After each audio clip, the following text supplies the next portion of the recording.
खराचे आर्थिक व्यवहार पाहणारा सीए पोलिसांच्या रडारवर। सीए कडून खराची आर्थिक कुंडली बाहेर येण्याची शक्यता आहे। शिवनिका संस्थानाचे व्यवहार पाहणाऱ्या सीएची चौकशी होणार आहे।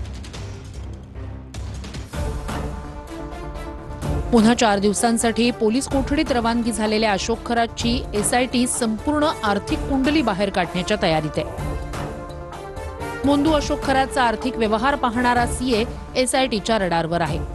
सीए कडून खराची संपूर्ण आर्थिक कुंडली बाहेर येण्याची शक्यता आहे। खराच्या 1,500 कोटींपेक्षा अधिक मालमत्तेवर एसआयटीची करडी नजर। नाशिकच्या पाथर्डी शिवारात मोक्याच्या ठिकाणी 40 गुंठे जागा। नाशिकमध्ये सनदी अधिकाऱ्याच्या कुटुंबासोबत खराची मालमत्ता। खरात सोबत अनेक सनदी अधिकाऱ्यांनी गुंतवणूक केल्याची माहिती। शिर्डी विमानतळ परिसरात कोट्यवधींची जमीन असल्याची चर्चा।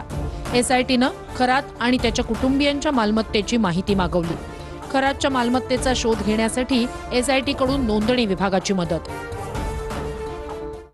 खराच्या शिवनिका संस्थेच्या आजी-माजी सदस्यांची चौकशी होणार असल्याची सूत्रांची माहिती। रुपाली चाकणकरांची आजच चौकशी होण्याची शक्यता आहे असं सूत्रांमार्फत कळते।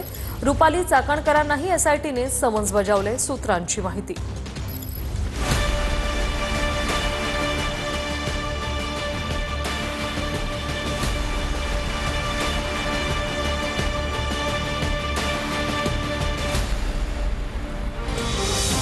मोंदू अशोक खरात प्रकरणात महिला आयोगाच्या माजी अध्यक्षा रुपाली चाकणकरांचीही चौकशी होणार आहे, कारण या प्रकरणात चाकणकरांना पोलिसांनी समन्स बजावल्याची माहिती आहे। मोंदू अशोक खरातनं नाशिक जिल्ह्यातल्या मिरगावात शिवनिका संस्थान स्थापन केलं होतं।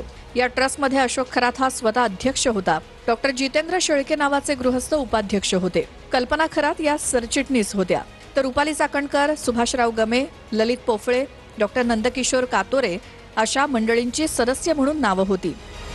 खरातचे कारनामे उघड झाल्यानंतर शिवनिका संस्थानचे व्यवहार पोलिसांच्या रडारवरती आहेत। त्यामुळे पोलीस ट्रस्टवरच्या सर्व आजी-माजी सदस्यांची चौकशी करणार आहेत। याच प्रकरणात रुपाली चाकणकरांनाही पोलिसांनी समन्स बजावल्याची माहिती आहे।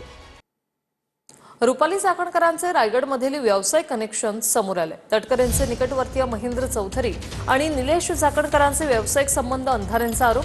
आकाश चौधरींच्या नावावर अनेक कंपन्या असल्याची माहिती आहे। निलेश चाकणकर आणि आकाश चौधरींची कर्मा कन्स्ट्रक्शन कंपनीने अनधिकृतरित्या इमारतींचं बांधकाम केलं होतं।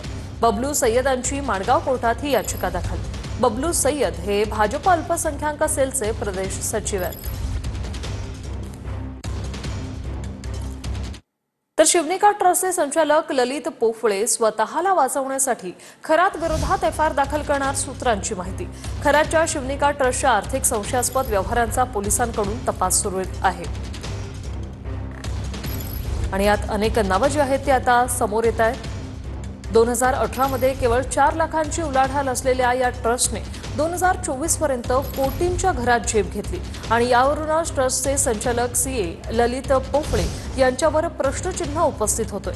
खराचे 100 कोटी रुपये दुबईला पाठवण्यात आल्याचा पोफळे यांचा या सर्व व्यवहारात सहभाग असल्याचंही बोललं जातंय। याशिवाय आतापर्यंत 300 कोटी रुपयांहून अधिक हवाला व्यवहार पोफळेंच्या माध्यमातून झाल्याचीही चर्चा आहे। एक महिला आमदार मंत्रिपदासाठी अशोक खरातच्या कार्यालयात गेल्या होत्या। मोंदू अशोक खरात प्रकरणात तृप्ती देसाई यांचा हा मोठा दावा। कॉलेज रोडच्या ऑफिसमध्ये महिला आमदार गेल्याचा आरोप होतोय। सकाळी 10 वाजता पत्रकार परिषदेत देसाई मोठा गौप्यस्फोट करणार असल्याची माहिती आहे।